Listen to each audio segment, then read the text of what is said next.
une interdiction de manifester, mais une tolérance zéro contre les violences. Christophe Castaner a défendu sa proposition de loi anti-casseurs à l'Assemblée. Hier soir, les députés ont entamé l'examen du texte.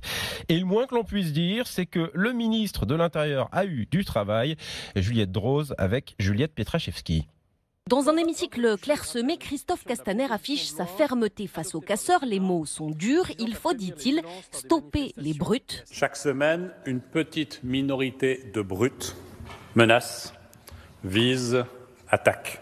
Nous avons choisi de défendre les millions de Français qui n'en peuvent plus plutôt que quelques milliers de brutes. À gauche, l'insoumis Alexis Corbière dénonce une loi liberticide. Vous êtes dans une dérive autoritaire. Il n'y a pas de droit plus important pour un pouvoir que de garantir le droit de manifester. À l'inverse, à droite, le député Éric Ciotti fustige un texte trop tiède. Nous avons un devoir que ce texte soit solide et nous ne voulons pas une loi de communication. Au final, peu de débats sur le fond, c'était sans compter l'arrivée de la neige. Une fois n'est pas coutume, je vais faire un petit point météo. Il y a des conditions météo un peu compliquées. Donc si certains d'entre vous doivent prendre des dispositions, sachez qu'il n'y aura pas de vote ce soir. Pas de vote donc, et un hémicycle qui s'est aussitôt vidé de moitié. Reprise des débats cet après-midi. Des débats qui pourraient être plus glissants pour la majorité. Et plus de 200 amendements doivent être examinés. Le vote du texte est prévu mardi prochain.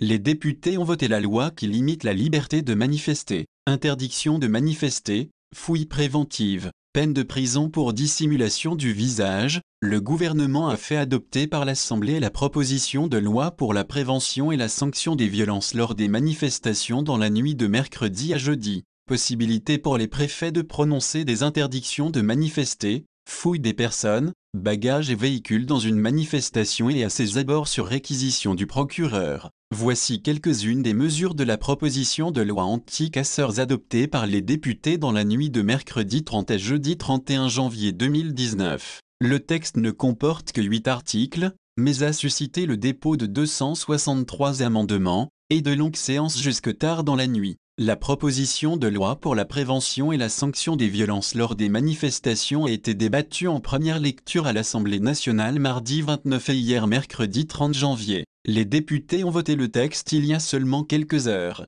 Il a suscité une levée de boucliers des associations de défense des droits de l'homme et des députés de gauche de l'opposition, France Insoumise, communistes, PS. Comme vous l'expliquait Reporter il y a une semaine, il contient une série de mesures considérées par certains comme liberticides, pouvant notamment restreindre fortement la liberté de manifester. Même certains députés de la majorité ont fortement critiqué le texte, tel Aurélien Taché. On ne peut restreindre les libertés que dans des cas bien précis, sous contrôle du juge, a-t-il expliqué à Reporter. Le droit commun ne peut instaurer un régime de restriction par principe et de liberté par exception. C'est ce qui est en germe dans cette loi. 3 dispositions en particulier ont suscité des inquiétudes et des discussions nourries. La possibilité d'effectuer des fouilles aux abords de la manifestation afin de confisquer les armes par destination, l'interdiction de manifester pouvant être prononcée par le préfet, la création du délit de dissimulation du visage, passible de 15 000 € d'amende et de 1 an de prison,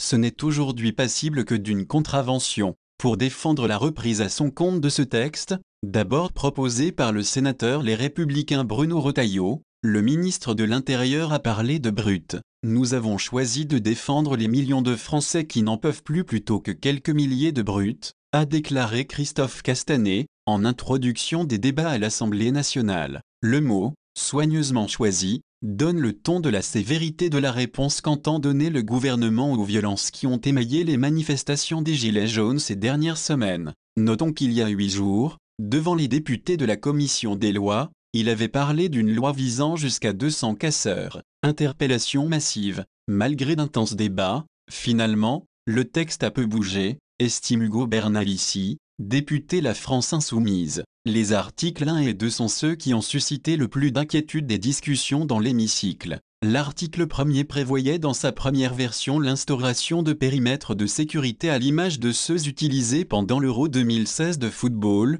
qui permettrait de fouiller toute personne souhaitant entrer dans une zone, sur simple décision du préfet. Finalement, les députés ont suivi le gouvernement, la mention des périmètres de sécurité a disparu, mais sur réquisition du procureur de la République, il sera possible pour les forces de l'ordre de procéder à la fouille des personnes. bagages et véhicules dans et aux abords d'une manifestation, le but étant de repérer tout objet pouvant être utilisé comme une arme. Le tout sera possible jusqu'à 24 heures avant la manifestation, alors que les députés La République En Marche, LREM, et notamment la rapporteuse du texte Alice Toureau souhaitaient le limiter à 2 heures. C'est très flou, on pourra considérer comme une arme y compris des choses assez insolites, regrette Vincent Chamoyau, le secrétaire général du syndicat de la magistrature. On risque de tomber dans une pratique assez extensive, justifiant de nombreuses gardes à vue, juste parce que vous avez une ample pour porter votre drapeau. Les gens ne seront pas forcément poursuivis,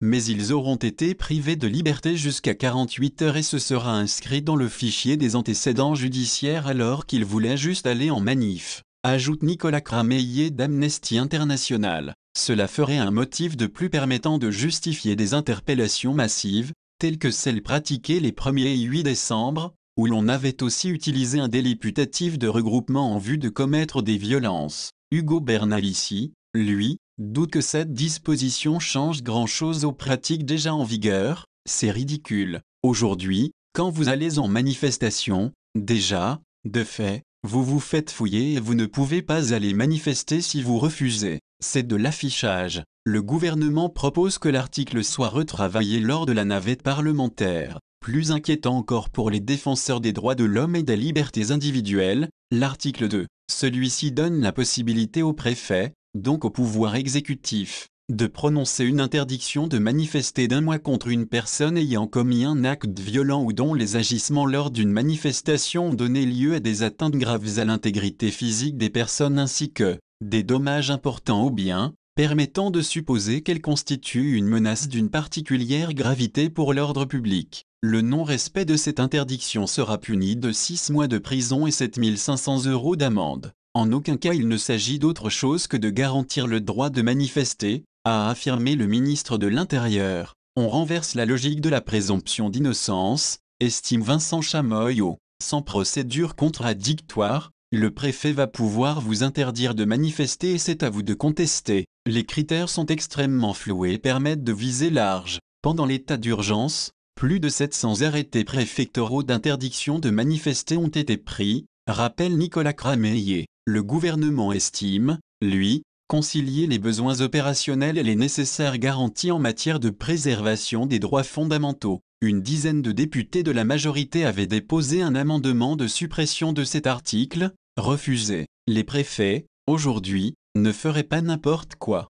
Mais demain un autre pouvoir pourrait avoir une appréciation extrêmement large de l'interdiction de manifester. Je suis très soucieux de cela, explique Aurélien Taché, porteur de cet amendement. Tous les garde-fous proposés par le député et une dizaine de parlementaires LREM, notamment un droit de regard du procureur, ont également été refusés. Seule bonne nouvelle, selon Ugo Bernalici, ils ont retiré le paragraphe qui élargissait l'interdiction de manifester aux personnes en relation avec les individus considérés comme menaçant l'ordre public. L'article 2 va avec l'article 3, qui prévoit l'inscription des personnes frappées d'une interdiction de manifester au fichier des personnes recherchées. C'est un fichier où sont inscrites les personnes ayant subi une condamnation, regrette Ugo Bernalici. Éviter une censure du Conseil constitutionnel. Enfin, l'article 4 a également été adopté sans modification majeure. Il crée le délit de dissimulation du visage, puni d'1 an d'emprisonnement et de 15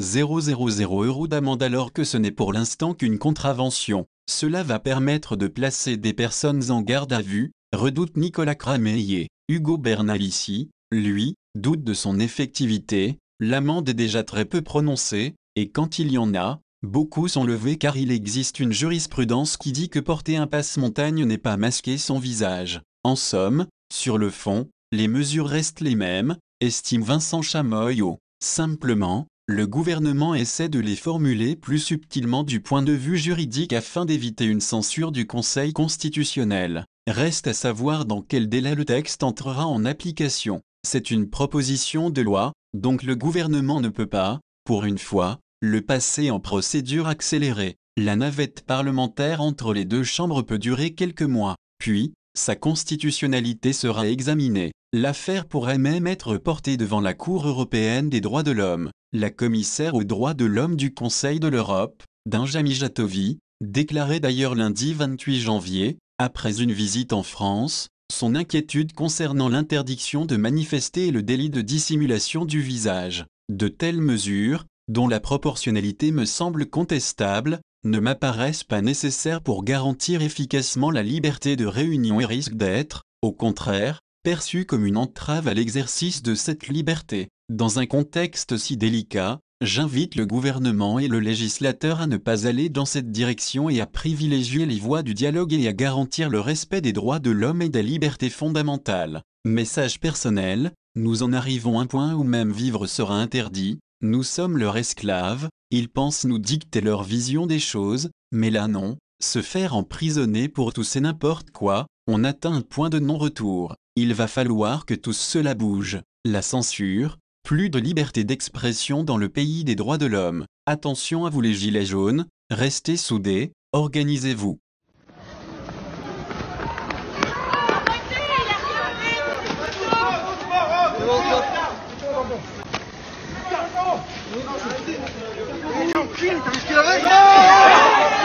Oh! Allez, voilà. Regardez, il saigne. Écarte-toi! Voilà. Non, non, c'est honteux.